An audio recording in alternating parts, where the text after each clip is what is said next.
तीसरी शादी है, मैं जानती हूँ इस रिश्ते में सिर्फ दुख होते हैं और कुछ भी नहीं। इतना यकीन है कि वो तुम्हें हमेशा इतनी मोहब्बत देगा जो मैं कभी भी तुम्हें नहीं दे पाया। और तुम पर गुस्सा करती थी, ठीक है?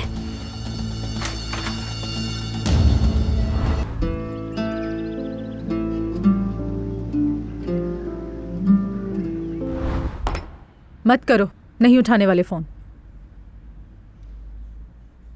पागल। खामोशी से मरने के बजाय तुमने मेरी जान मर्द को मार दिया। एक्सीडेंट की मैं तुम जिम्मेदार हूँ। तुम बिल्कुल पागल हो चुकी हो। नहीं अम्मी!